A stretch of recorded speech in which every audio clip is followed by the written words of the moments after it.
say the one thing for you personally is the hardest part about being a parent? The development. Development as a parent or development of your kids? Of the kids. Like, it's you versus the world developing these kids. We spoke about this before on the podcast. The kids, when they come home from school, average time you got with them is like 4 hours. They're spending 6 to 8 hours at school.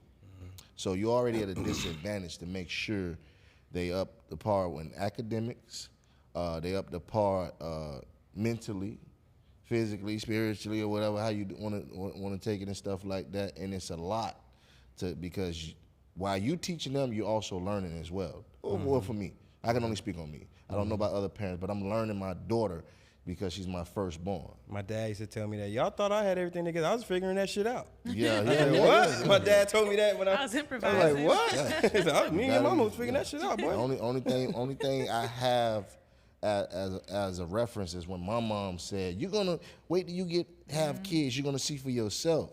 And every time I have an encounter with my daughter, I be like, "My mom said, wait till I have kids myself." So it's very tough raising a child, especially a girl. Man, I'm very I'm delicate. I'm on eggshells with that. What about you, Coco? That's true.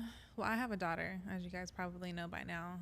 Like I said, she just turned 13. So I would also say development. But for me, girls come with a lot of attitude. Like something about like age 11 and 12, like right before they become a teenager, bro, I swear they become a whole different person. Like from birth or toddler stages to 10, I would say like that was my baby. She's still my baby, always gonna be my baby. But after that, it's like trying to parent almost like another you that wants to be grown, but they're not. So you're constantly battling, like trying to keep them in their place, but allowing them to have the privileges to learn and grow at the same time. So you're kind of always battling what's okay for them to do and what isn't, because you want to teach them, obviously. And for me, I like to allow her to learn through experience. Right. So I'm not like one of those strict parents where I'm always like, you can't do this, you can't do that, because I feel like by doing that, I'm hindering her growth. Facts. So it sounds like we the same type of parent. yeah. Yeah, I would. In another word, I would like to see how they would be like mom and dad. We probably be agreeing on this shit with our cups. Yeah, that makes sense. She's doing that shit. Y'all would be one of them.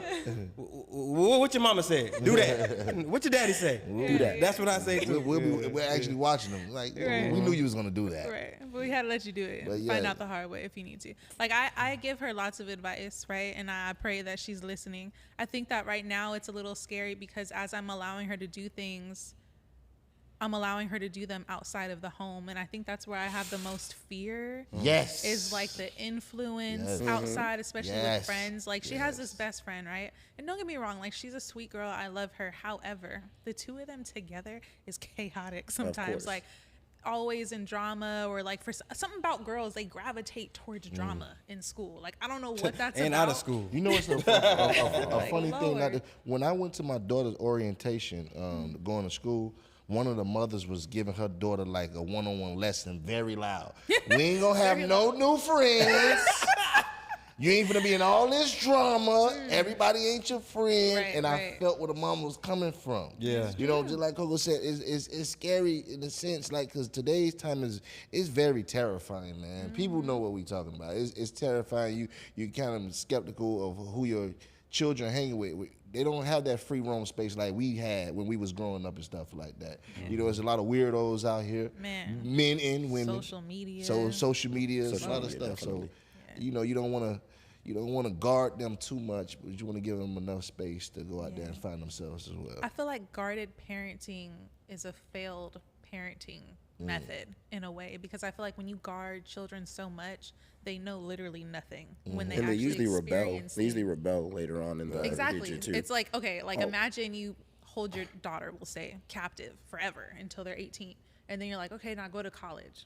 All the things That's the they worst did. thing Yeah, you all the can things do they ever. didn't do They're or gonna want to do experience. all of that They're at gonna go once. buck wild. Like, They're gonna go buck that's the wild. one that Yeah, just gonna be passed that But around. it could be where that's successful too, though. They actually go to college, but the ones who's not guarded, they get to do what they want. I don't want to go to college. They stay in the street. Yeah, I think it could work both ways, though. Sometimes it can backfire.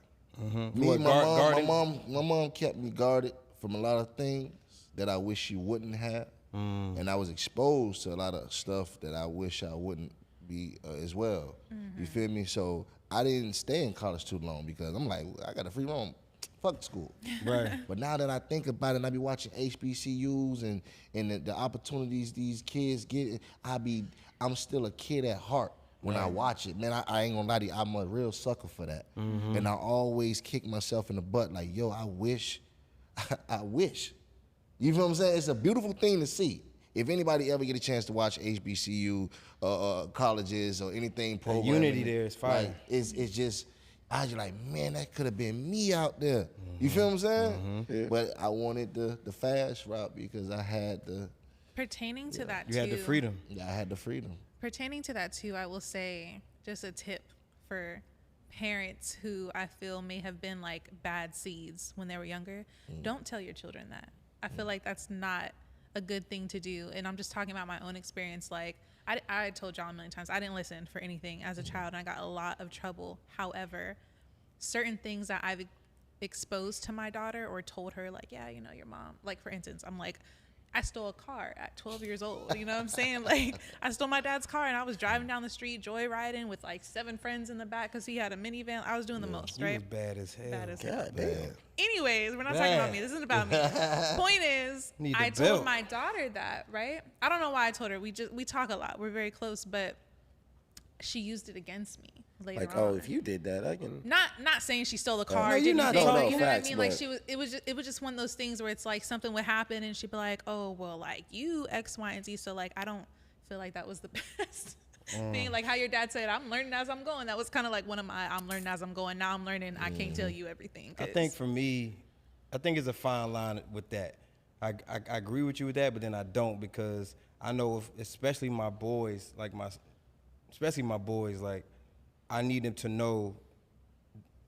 I needed to value what I tell them, and in certain realms, they have to know they pops know what he talking about. right. Because sometimes you might be talking to your parents and you like, I think you telling me what I need to hear, but you don't know what's up. You know, you don't know what it's like. Mine can't use that with me, really with anything, because I'm pretty versatile in a bunch of different worlds. But there's one particular world where they need to know. You know, like Pop's been there. I know what I'm telling you. What's gonna happen is this. So right now you have the opportunity because To not do a that. lot of people don't have their dad to tell you what I'm telling you. I know what's up.